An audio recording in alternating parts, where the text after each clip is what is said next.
Good afternoon, everybody, and welcome to the Fairbanks Lecture in Clinical Ethics. My name is Paul Helft. I'm the director of the Fairbanks Center for Medical Ethics. It's a great pleasure to welcome you here and to welcome one of our close friends and former fellows, Mary Baker. Dr. Mary Baker, I don't know how many of you know Mary Baker, but if you don't know her, or if you've circled her orbit in one way or another, she's one of those people where if you say, "Do you know Mary Baker?" the person on the other end always says, "Oh yeah, Mary Baker's awesome." You all agree with that? So Mary is finishing her Pulmonary Critical Care Fellowship at IU School of Medicine and was a Clinical Ethics Fellow with us last academic year. And she does research in the field of pulmonary medicine and medical ethics, investigating the complicated nature of treating patients who smoke while using oxygen therapy, which is what she did during her fellowship project, and this talk is partly a result of that. As she writes, when not in the hospital, she fights for social justice under the alias Spider Babe. That's the big piece of trivia about her. And is a graduate of the University of Kentucky School of Medicine, and I think likes to cheer on the Wildcats, especially this year. Has 2 children and another one on the way, and it will be moving to Virginia Beach, Virginia at the end of this academic year to take her first job, and we'll miss you greatly, but we're so glad that you can come today, Mary.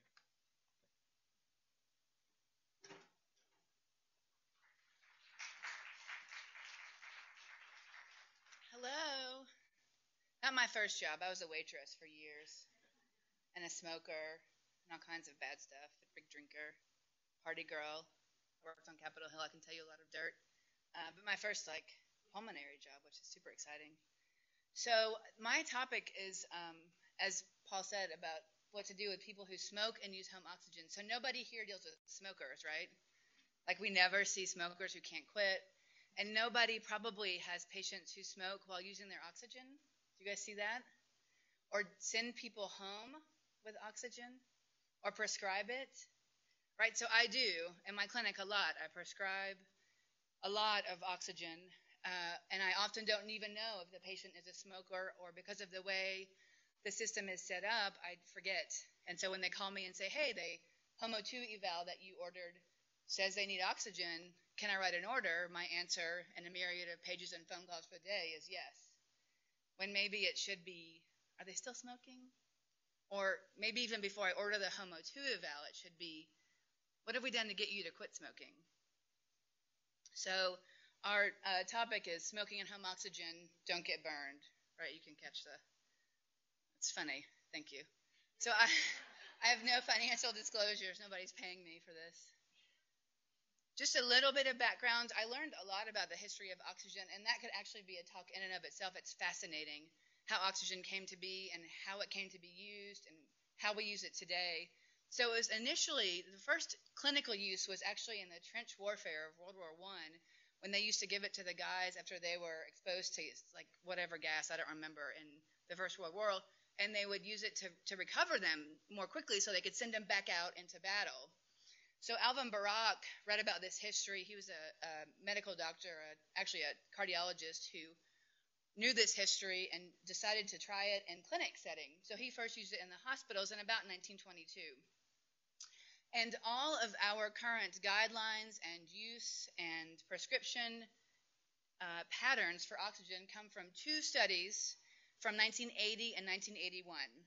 The first is the Medical Research Council trial, which was done in 1981. It was a British study consisting of 87 patients. And what they found was using oxygen for 15 to 18 hours a day caused people to live longer at the end of 5 years and feel better. Patients said they had a better quality of life. And what the thinking was this did was it reversed hypoxic vasoconstriction and the cor pulmonale that often happens as a consequence of severe and very severe COPD. The second trial was an English trial that was the NOT trial, and that was done in 1980 here in the States. It's a trial with 200 patients, and what they did was they studied people, they split them in half and studied 12 hours versus 18 hours of oxygen therapy to see what the difference was. And the stats were a lot different back then, and the way that they analyzed it is hard to compare to today, but they basically showed, again, at the end of 3 years, more people were alive on the 18-hour group than the 12-hour group. And again, people thought they felt better. So the perceived quality of life on oxygen was better. And if you've ever had patients where you've struggled with giving them oxygen or not, and they meet criteria and they go home on it, they do feel better, whether it's placebo or the euphoria from the oxygen, and it's really hard to take it away, even if they no longer meet criteria once maybe they're better from pneumonia or whatever caused them to need the oxygen in the first place.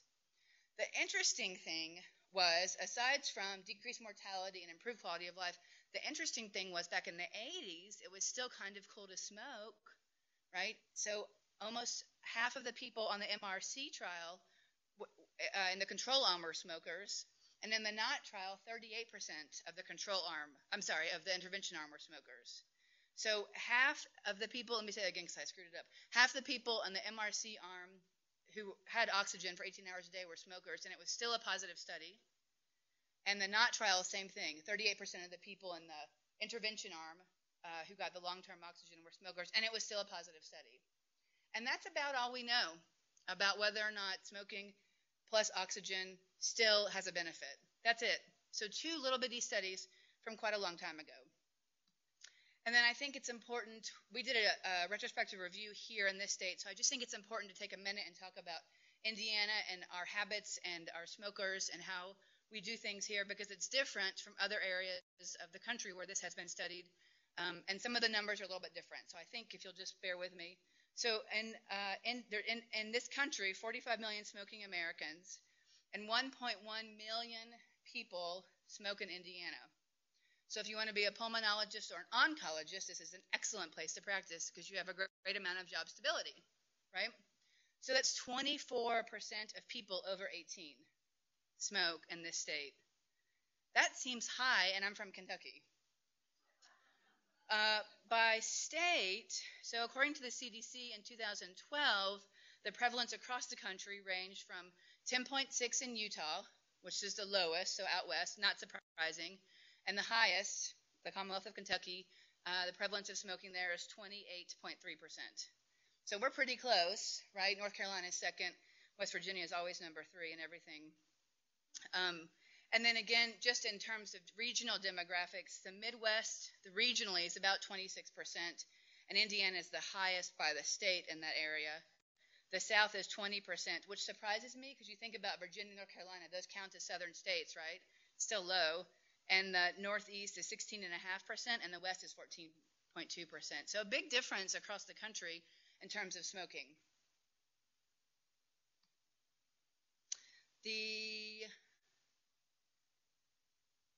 So 14.8 million cases diagnosed of COPD as of 2010. And this is important to know because most of the people who get home oxygen are severe or very severe COPD. And then it's a big divide before you start adding like the heart failure, right heart failure, other hypoxic patients. So the cost of this is worth noting. And the people who make money from this are the Lincare and the Apria companies. And when I started my research, I forged relationships with some of their people to get data until they found out what I was studying, and now they won't take my calls.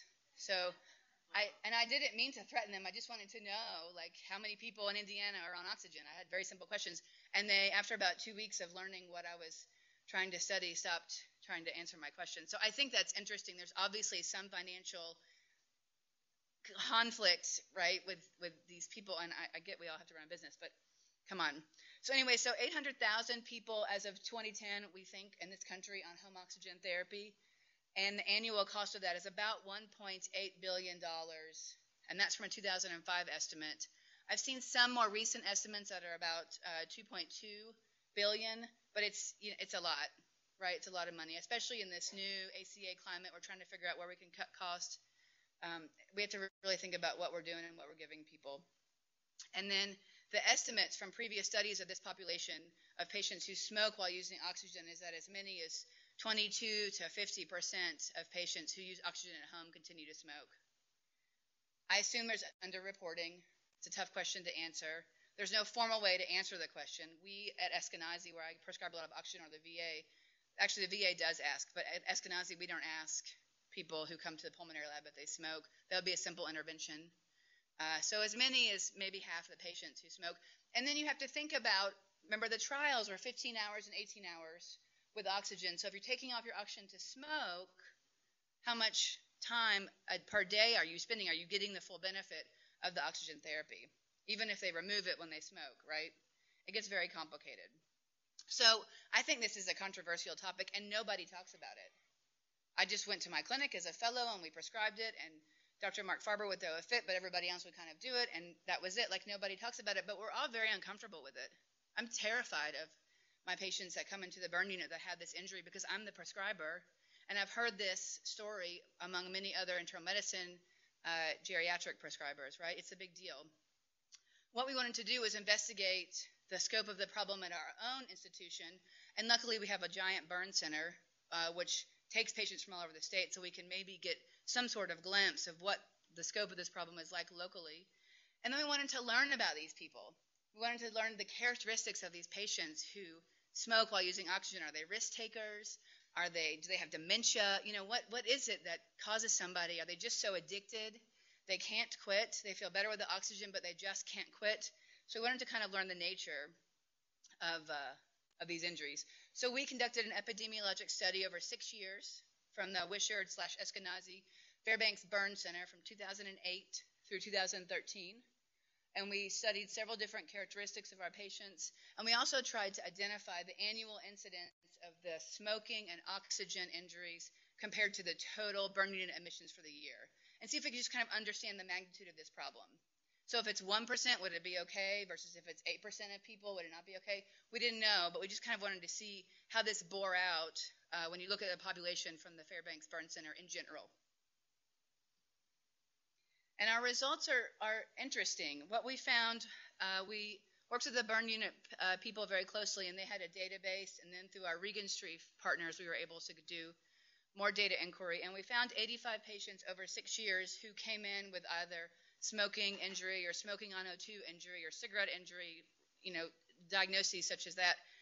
And from there, we excluded 30 because they were either cigarette only, so a lot of people who got drunk and fell asleep and got burned, or burned a cigarette and dropped it, or, you know, all kinds of nonsense. Or they were home oxygen plus other combustible, so home oxygen plus kerosene, home oxygen plus gas stove, home oxygen plus candles was a common one. And so all those people we excluded, and we just focused on smoking, cigarettes, and home oxygen injuries. And what we found were 55 patients that were left, and that kind of made up our cohort that we were going to study. So demographics, age range is 40 to 84, which is interesting. Like an 84-year-old maybe should know better. I don't know. Maybe a 40-year-old should know better. Males to females was pretty split. We had 52% men, 47% women. Demographics were fascinating. Black patients, we had 5%, so 3 of our 55, and then white, we had 51, so 92%. And this, we have debated and deliberated over what this means. Does it equal the demographic of Indiana? Not quite. Does it equal the demographic of Eskenazi? Not at all. But we're a tertiary referral center, and so does it make a comment about who has access to get to Fairbanks statewide? Does it mean that white people be crazy and they just get burned more? We don't know, right? But it's striking. And the difference is when you look at the 2014 National Burn Repository, 60% nationwide of all admits to burn centers were white and 20% were black. And that seems a little more online with what you'd expect from a normal demographic of any given population, but this is stark for us, and we don't have a good explanation for it. Comorbidities we found, some surprising and some not. So most of the patients were on home oxygen for COPD, with some COPD asthma overlap, and then a lot of diabetes, a lot of heart failure, right? These are our typical Hoosier populations that are sick that we see. Some cancer, several on hospice who ended up with these burn injuries, which is interesting. What we were surprised to find was we had really high rates of substance abuse in our population. Almost 30% of people who either had current substance abuse or a history of substance abuse. And we actually did not set out to study substance abuse as one of the characteristics of our patients, but in going through the chart review, myself and the other reviewer noted it so many times that we went back, added it in, and started the chart review all over to pick up these people because we kept seeing this in their histories. Several people came in drunk on oxygen, and so that happened, but not the majority. It was a lot of concomitant substance abuse and a lot of history of. And we define substance abuse in this case as alcohol or other illicits, not smoking. So, I just want to be clear on that. So it's interesting, 30% history of substance abuse. The dose of home oxygen, we were curious to see maybe if people on 5 liters per minute tended towards injury more than those on 1 to 2 liters per minute. And as you can see, we are kind of all across the board. I think and again, I don't know, there's a lot of unknowns because we don't have good controls. I don't know if most people are on 2 liters or 3 liters or 6 liters. I suspect it's 2 to 3, at least anecdotally, and talking to my colleagues in the pulmonary division on this campus, 2 to 3 is the most common prescription that we write for. So I think this is probably pretty typical and unfortunately not super helpful. We only had 1 on 10 or greater, and we only had 2 on 8 liters. So it's just hard to extrapolate what that means. But I don't think this is. We didn't notice any pattern, right? Location of burn, again, not terribly surprising. Mostly facial burns. And the way this is logged is it's face plus another. So it could be face plus arm, face plus shoulder, face plus chest, face plus abdomen. So if they burn themselves and drop their cigarette, we had a lot of abdominal burns. And you can expect the face because the oxygen is the combustible source. And so when they go to inhale, that's what ignites. However, we also have to remember if you burn your face and you already have respiratory problems, and if you're on oxygen, you have respiratory failure by definition, this directly relates to morbidity. Because if someone is already compromised and gets a burn to their airway or their face, automatically they're going to be sicker than the average bear. So 72% had less than 5% total body surface area. This is similar to other studies, and it's relatively low body surface area for how bad these burns are. And that's something we'll come back to, just the morbidity that these patients sustain because of their already kind of underlying chronic conditions.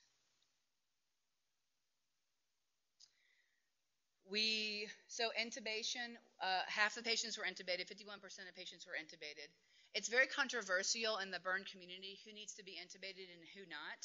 At the first sign of airway compromise or airway injury post-burn, the thing to do is probably intubate. A lot of burn centers argue that patients are intubated too conservatively or prematurely, and we don't need to intubate as much as we do. So I would say at least half of our patients came in through the ER where we, at the academic center, we're deciding when to intubate and not.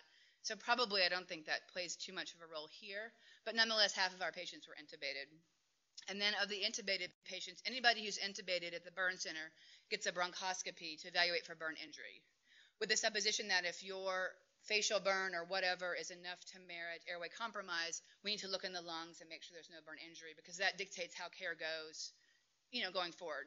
So of our 51%, so half our patients were intubated, and of those intubated patients, 36% had evidence of inhalation injury. And inhalation injury is graded by what we see on the bronchoscopic exam. So we go and look into their lungs, and if they have redness, soot, like black stuff in their lungs are supposed to be like pink and pearly and beautiful, not black. So soot, erythema, swelling, any of those kinds of things, those are ways that we call inhalation injury. So 36% of patients that were intubated had inhalation injury, which is pretty high. And again, this speaks to the nature of the burn. If you're getting burned in your face, you're more likely to have an airway burn, right, because you're inhaling those flames. And then our median length of stay was 5 days. This is total. So the burn center is an ICU plus hospital. So median length of stay was 5 days. The most interesting thing is our mortality rate is through the roof. Right? So it's a retrospective review. It's a small study, 6 years, small cohort, 15% mortality. This really makes me pause every time I see it because it's huge. And this is not terribly out of line with other studies, that these patients who get burned are sick and don't do well. And if we can just go through, we had 8 who did not survive, and I think it's worth going through because there's some pattern recognition, right, that we'll all see. So all of them were terminal weans. and they were all terminal weans because of their condition in the burn unit. There were, I can't see on here, how many had a house fire? 3? There were 3 who had house fires from their combustion injury from their cigarette. One of those house fires, wife was admitted for a burn. And look at the body surface area percentages. So if you come into the burn unit with greater than 20, probably that's a very bad prognostic sign if you talk to the burn people. And so everybody that was, some of them were so severe they weren't measured. It was almost an immediate withdrawal once the family arrived. But those that were measured and stayed in the ICU for a day or two were all greater than 20% total body surface area burn, with probably no hopes of surviving. And so all of those patients, we withdrew care. Not we, but the care was withdrawn upon. I just think that's fascinating. The longest length of stay on this list is 56 days, and the patient who survived that long ended up having double mastectomies for debridement because her burns were so bad. So I tell you this not to be macabre, but just because these injuries are not insignificant, I don't think. Other interesting trends were 48% were discharged to a higher level of care, and this, for us, we counted as subacute rehab, acute rehab, LTAC care, or home with home services that were not previously being provided. So of our population, 1 was an assisted living facility and 1 was in a nursing home. Everybody else came in from home. And so almost half of our patients had to have increased levels of care on discharge. Again, is that a lot different from the general population who has COPD or a bad pneumonia and comes in and needs higher level of care? No, except these are preventable injuries. And so we have to think about resource intensity and what we're doing and what we're using for this population. 92% were discharged with oxygen. I just don't know what to say about that. And actually, I'm not sure I disagree with it. Right? We'll talk about it at the end. Maybe I do now. When I started this study, I did not disagree with it. I may have changed my mind. But 92% of people who went into the ICU for burns and were discharged to facilities were discharged with oxygen. So it's an identifiable risk, right? And then Dr. Torkey and I have this debate about what to call these people. The reason this study came about is because when I was a first-year fellow, I was doing a bronchoscopy for the second time in 1 month on a person who had gotten burned while smoking, went home, and came back. And so I was doing my second burn bronch, right? And I'm sitting there with my attending, and I was like, this is crazy. What are we doing? And so we call those people repeat offenders. Dr. Torkey's horrified by this and thinks we should call them, what do you say, people who have already been burned from smoking with oxygen and get burned again, right? Yours is much better. So anyway, so again, 8 of 55 people, 15% of people had a previous burn injury necessitating admission to the hospital. So this isn't people who were seen in the ED and released or treated by EMS and not brought in. This is people who had been previously hospitalized from an explosion from smoking on home oxygen and then sent home and came back again. So actually, I think the numbers are far more than that, but they're just some that require minor first aid or they're seen in the ED and they're not captured. And really, we have no idea. But so, I mean, some of this stuff, maybe I'm like, it's like Real Housewives of Indiana. Like I'm just fascinated with the social, what's going on. But I just think it's, and who do these people live with? Like they let them go home and smoke? I mean, it's so interesting to me. So our annual incidence was a little bit higher than other studies. We noted about I think it was 2.8 is the total. So over 5 years, about 2 to 4% annual incidence. The other 2 large studies that looked at a similar population were done in Arizona. And if you remember, the prevalence of smoking out in the Midwest, in the West, is about 14%. And so their annual incidence over a 9-year study was 1 to 2%. And then the second large study was done in Philly. And also in the Northeast, the rates of smoking are 16%, so lower. And their annual incidence was 1 to 2%. So ours is higher, but we have more smokers. So I think all this stuff you have to take into consideration. So our conclusions from the study were maybe there are some high-risk predictors because of some of the trends we saw. If you remember, 30% had a history of or concomitant problem with substance abuse. So maybe people who have a substance abuse history are high risk for these types of injuries. and repeat offenders. So if you get burned bad enough to go into the ICU and you get sent home with oxygen, are you at risk for doing that again? Is that a sign of risk-taking behavior? Maybe. It's something to think about, certainly. And it probably should change how we manage those patients in the clinic setting. We also realized high morbidity despite a low percent total body surface area injury. So less than 5% TBSA, which is pretty low for a general burn population, but lots of morbidity, higher level of care, 5 days in the hospital, half of the patients requiring intubation, 36% of the patients had a burn injury, right? So this is not an insignificant injury when this happens to these people. And I really think the high morbidity has a lot to do with chronic underlying illness that's already in play when these injuries occur. High mortality, so 8 patients out of 55 or 15% mortality is, to me, very, very high and unacceptable. I mean, it's unacceptably high that this is what happens to these people. And so I think this is something important that we should talk about and maybe come to some consensus on and figure out what to do with this population of patients. So, of the societies who talk about prescription of oxygen, clinical follow-up of patients on oxygen, and the criteria for dispensing oxygen, there are 9. Only 4 even mention smoking while trying to dispense or dispensing oxygen. So the National Institute for Health and Clinical Excellence, in 2010, what their verbiage is, says patients should be warned about the risks of fire and explosion if they continue to smoke when prescribed oxygen. Great. Okay. The British Thoracic Society in 2006, their verbiage says smoking cessation techniques should be continued prior to any home oxygen assessment and prescription. Patients should be made aware of the dangers of continuing to smoke in the presence of home oxygen therapy. It's a little better. It's a little toothy. What it almost implies is that maybe current smokers shouldn't be screened until smoking cessation is moving forward. But then they hedge with that second sentence, right? So maybe we shouldn't give them oxygen, but if you do, just make sure you counsel them. So it's a hedge. So that's from 2006. The Thoracic Society of Australia and New Zealand, which I think is one of the more liberal societies, they have spoken in the past about salivary testing for patients on oxygen. That's all off the table now. But anyway, in 2003, what they said was the dangers of open flames, especially cigarettes, gas heaters, and cookers, need to be emphasized. That's probably true for kids, pets, right? Any adult. Don't play with fire.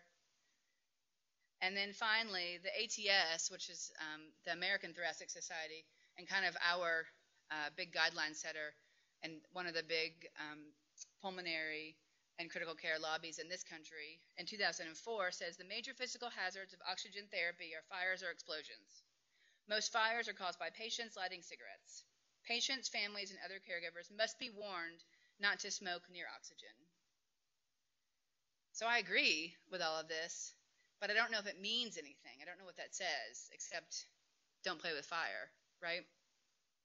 Currently, there's no protocolized way in which to dispense oxygen.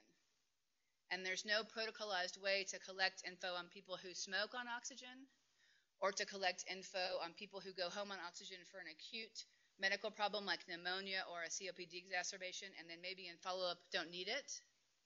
And there's no protocolized way that patients are counseled on, at least to my knowledge on this campus, and I've tried to do a good job looking, there's no protocolized way to counsel patients before they get the oxygen. So what happens now is in my clinic or on the consult service or somewhere, somebody will order a home O2 evaluation. And it's often not done the same day just because of scheduling. It's often not urgent, so that's okay. And then whoever ordered the test, usually one of us will get a call and say, hey, this patient meets criteria. May I write a verbal order to give them oxygen? And the answer almost certainly is yes. And then I move on with my day, and the patient gets hooked up with whatever their insurance would like to be hooked up with, Apria or Lincare, and Lincare and Apria bring the equipment. And when I was friends with Apria and Lincare, they indicated to me that there was no, we're not friends, we're like frenemies now, I think, but they indicated to me that there was no, sit down like consent. I understand that this is flammable and combustible, and we should be careful, or I understand that there's kids in the home and that's even worse. There's no way that we follow these patients, and it's a huge loophole that I think we could make some strides to close potentially. One of the easiest ways I can think of is in the pulmonary lab when people get tested, we should just ask them if they smoke and just start there. So this is all really cool and great, right? So now what do we do? So I think we should talk about some of the underlying issues and some of the things that maybe we can do to mitigate patients who suffer these types of injuries. Because at the ground level, I feel culpable if one of my patients is smoking on oxygen and either unaware of the dangers or unconcerned about the dangers and then has an injury. Like at some part, that's on me a little bit because I've prescribed this therapy to them. So what we don't know overall is there a benefit to prescribing oxygen to smokers? We don't know. And there's so much uncertainty and so little evidence. Remember, the 2 trials that determine all of how we prescribe oxygen were from the early 80s, consisting of less than 300 patients, and half of the people in the trials were smokers. And they were still positive trials. But I don't think that's enough to say that there's a benefit, because we know that smoking increases mortality, right? People die from smoking. And we think that oxygen decreases mortality. So do the 2 cancel each other out? Or does one outweigh the other? And I think this could be studied potentially. But even with clinical trials, I don't even think you have to do like Swan-Ganz, pulmonary pressure monitoring and those types of things. I think somehow this could be studied, but we don't know the answer. So in the face of that uncertainty, the default is to give the oxygen. And maybe that's not wrong. It's just hard to discuss because there's so much unknowns. And then here's more unknown. Does the benefit of oxygen outweigh the risk of combustion injury? And to answer that, we need to know the number of smokers in Indiana or in the country, and then we need to know the number of people on oxygen for sure. Let's just say we did it in Marion County. So we would need to know the number of smokers in Marion County, the number of people on oxygen in Marion County, and then the people who sustain injury from their oxygen. And that would have to include minor burns, EMS calls, emergency room calls, right? There's so much that we can't capture.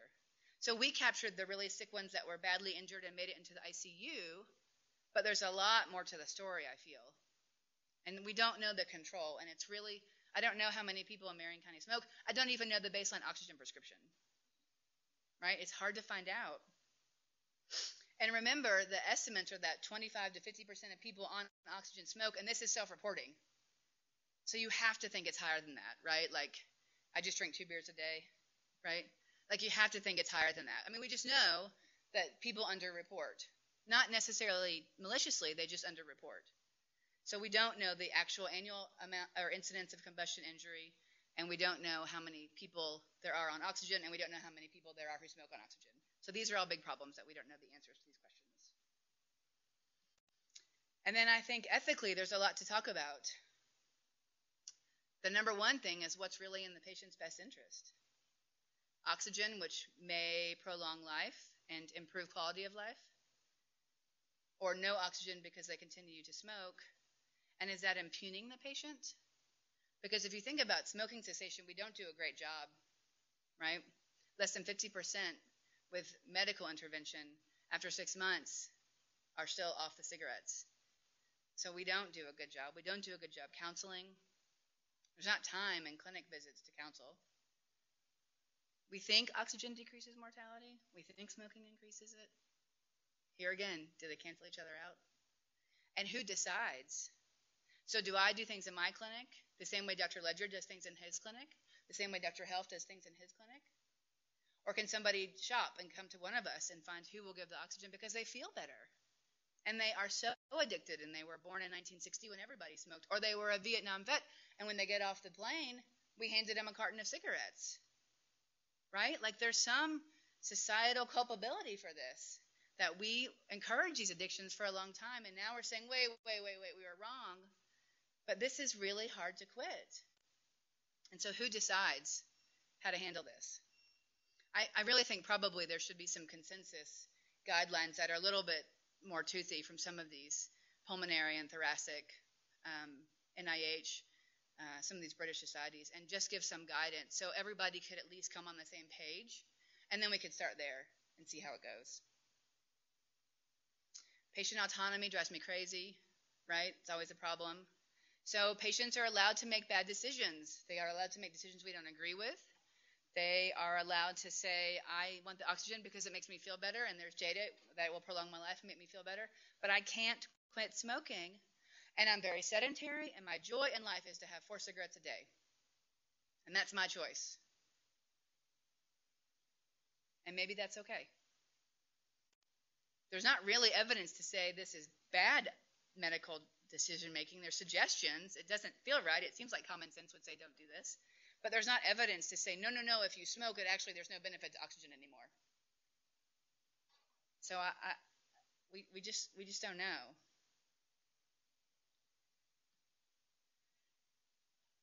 Prescribers are often asked to make a judgment call in these situations. And it's interesting, if you look, the way that Eskenazi dispenses oxygen and the way that the VA does it is different. If you go to the VA for a HOMO 2 eval, there's a scoring system 1 through 4, and it details patients' risk of getting an injury from oxygen. So the questions are, do they smoke? Have they ever been able to quit smoking? Have they ever had an injury while smoking? And I can't remember the last one, but if based on if it's 2 or more, when we fill out the home oxygen orders, we're notified that these are people who are at high risk for injury. And our VA does not, but some VAs in the country won't dispense oxygen to people who either have high scores or people who continue to smoke. But it's not standardized, and it's very different based on the culture of an institution. But maybe that's a good place to start. So we identify somebody who's a substance abuser and who's had a prior injury. Well, maybe we should work on smoking cessation and spend our money on that before we start rolling out the oxygen tanks. And there's just not societal or professional guidance on what to do. And so without that, there's no clear consensus. Everybody that I speak to about this has a solid opinion about what to do. Everybody. I mean, people in the cafeteria, right, have opinions about this. But we don't have any professional societal guidance about what to do, and this is a big hole. And then I think there's the problem of risk mitigation, right? And you could argue this either way.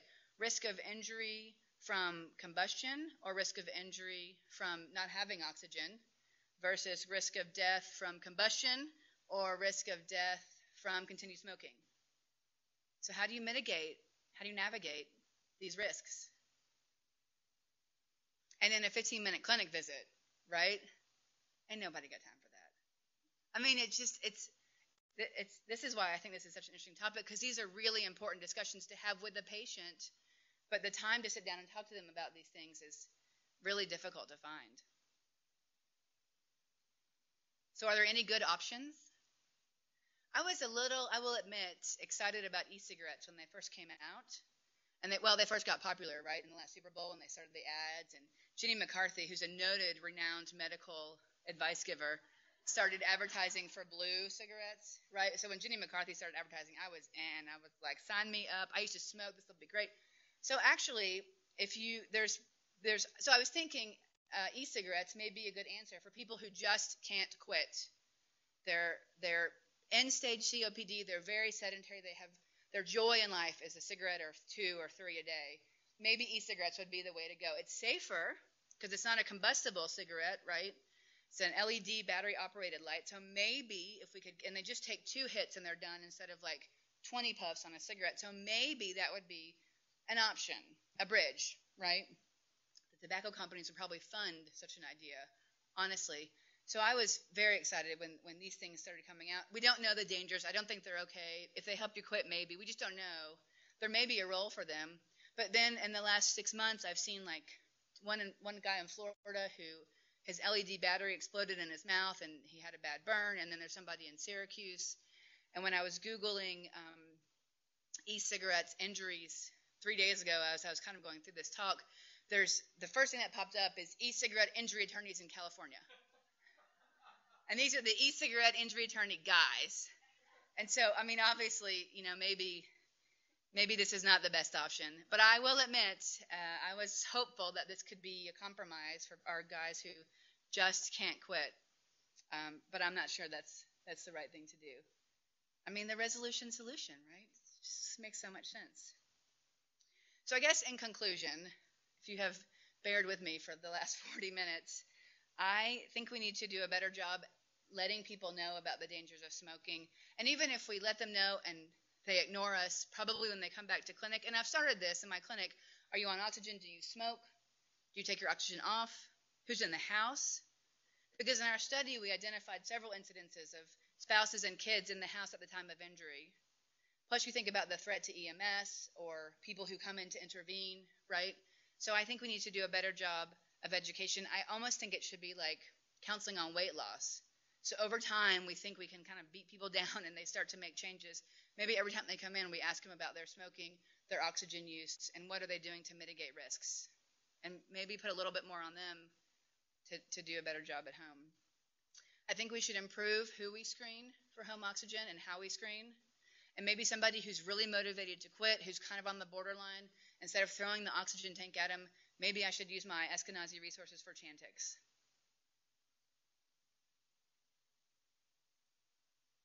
And I think we need better smoking cessation education aids. We don't do a good job of this. And remember, $1.1 billion per year on home oxygen therapy.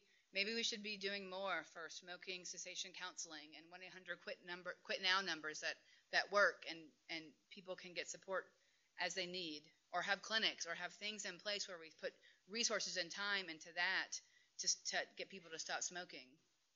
Unfortunately, I think to make that attractive, you'd almost have to prove that smoking cessation is medically more beneficial than oxygen therapy. And I think that's really hard to prove. But I think that's what it would take. And just channel our resources into a different place. We don't do a good job with getting people to quit smoking. It is incredibly hard. We don't do a good job with it. And, the overarching question is, should we continue to prescribe oxygen to people who smoke? And I don't know the answer. I have an opinion, but it changes all the time. So just for a quick thanks, my mentors on this project have been Dr. Alexia Torkey, Dr. Graham Carlos, and Dr. Gabe Boslett, and I really have, this has been a journey, and we're done, and it's been interesting, and I've learned a lot, and I actually think there's more work to be done. Now that we know this information, it's hard to ignore it. And so we're kind of working on that. And I think the Fairbanks Center for Medical Ethics for taking me on, educating me, and making me be better. And I don't know if you're interested in some of my references. With that, I'll be happy to take any questions. If you're asleep, I'm sorry.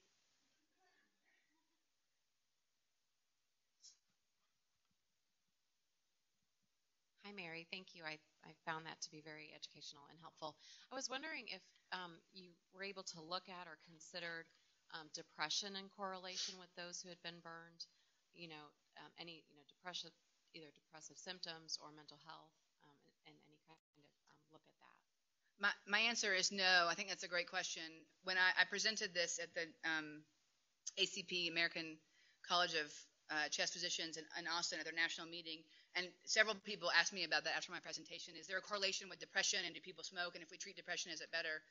The reason we did not look into it further is because the records from Midtown, and we did an Eskenazi study, are different and difficult to get to. And so just for time and labor, we didn't. I think it probably goes hand in hand with, just as a medical person and an internist first, I think that depression and substance abuse go hand in hand. So there has to be some correlation. And, could you extrapolate if we do better mental health counseling? Is that also tobacco cessation counseling in many ways? So point well taken. We did not look into it specifically.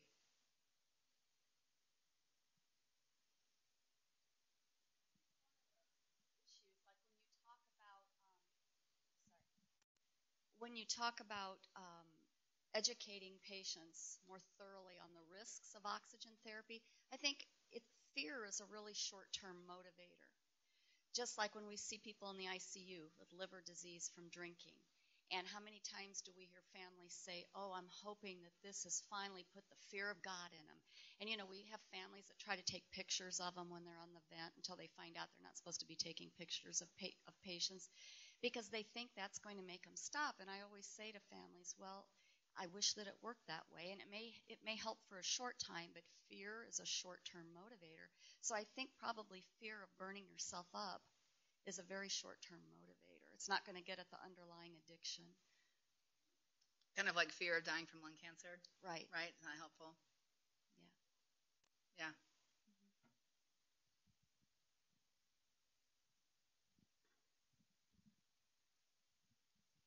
So, Mary, I was intrigued by the fact that the oxygen companies don't have to have consent or informed consent. And I have been a pastor, so served and walked into people's homes, and I remember when there were big signs as you walked in the door that said, "Do not smoke, oxygen in use." Right. So is there some history behind that, and where has that gone? My understanding, and if I am wrong, somebody correct me, my understanding, again from back when I was friends with these companies for like 2 weeks, is that they still dispense placards on the tank and also to put on the door so EMS can know. But they're very small. It's like the same kind of, pets inside type of thing.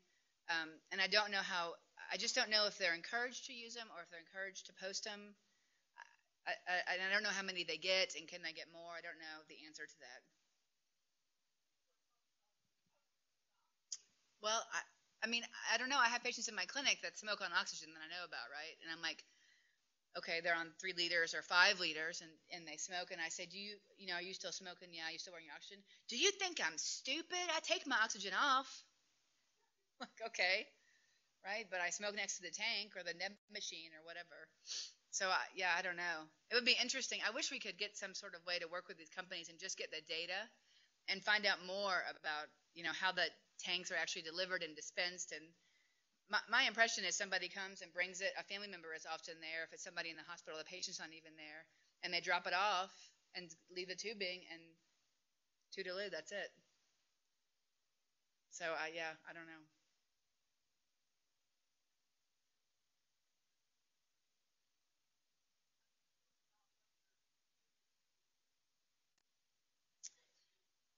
I think if I believe when I order HOMO2 evals now, I ask patients if they have a substance abuse history, and I ask patients if they're still smoking, and if so, how much.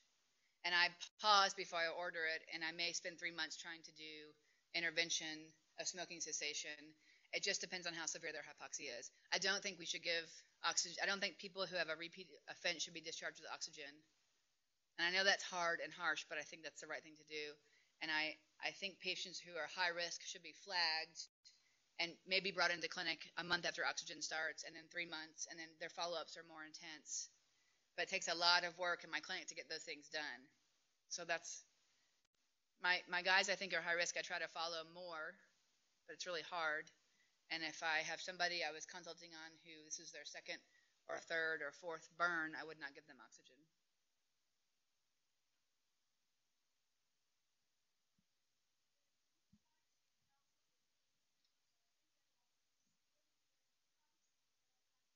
Right.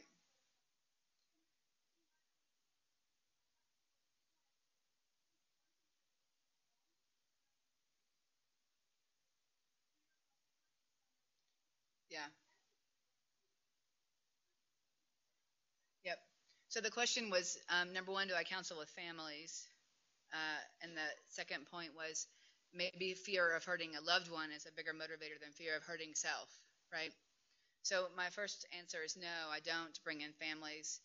And I should do better. It's just, I don't want to make excuses. It's very hard in our system to, patients have a hard time getting on the bus to get to clinic. And then if they're late, we turn them away and all this nonsense. So it's hard to do that. If it's somebody, I will say if it's somebody who I think may have some underlying cognitive impairment, or I'm not so sure what I'm hearing about at home is for real, I'll call whoever's at home and say, hey, I'm going to order this test and potentially order oxygen. Can we talk about this? But that, I don't think everybody has the ability or the time to do that. When I'm on research months, I can certainly do that. I'm on service right now, and probably if I have clinic on Monday, that won't happen. I'll make a list to do it, but it probably won't happen. So we should counsel families. And I think this is where informed consent could come in. Maybe I should be responsible. The prescriber should do the informed consent. I'm going to order this home oxygen evaluation. Let's talk about the risks and benefits of oxygen at home for you. Do you understand? And I don't think it's like a narcotics contract, right, where I'm trying to change the relationship, but just to say, hey, we've talked about this and we'll readdress. And then maybe, I don't know, next time they come in, I say, next time you're in with the oxygen, bring the fam. So I think that would be better. And I love your point about hurting other people. That's the most common thing I hear in my personal clinic when people talk about smoking on their oxygen and taking the oxygen off, that, no, I've got grandkids in the house, or no, my wife would never let me do that, or my husband would be, appalled if he caught me smoking around the oxygen. Everybody knows not to smoke around the tank, but all 14 of us smoke inside. Right? I mean, this is what I hear. So I think that's a good point. Thank you. Excellent presentation. I just wanted to share a personal experience that I had. My father and I actually went to the casino in Shelbyville, and we were at the blackjack table, and somebody rolled up next to us in their wheelchair with their tank and lit up a cigarette. And I actually said something at the time, and the daughter-in-law said, oh, she does that all the time. And so in the casino. In the casino, and I'm sitting right next to her.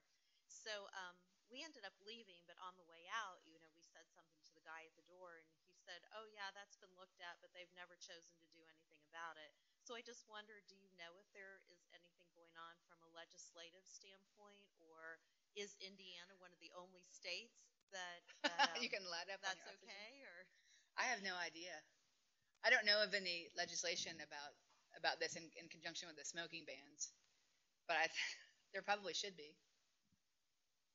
I was walking with Graham Carlos, who's one of my mentors for the project, across campus, and we were walking past the Riley pull-through, and there was a lady in her minivan, and her husband was the driver, and he was kind of snoozing, and she's sitting in the minivan smoking on oxygen, waiting to pick up their Riley child, I assume.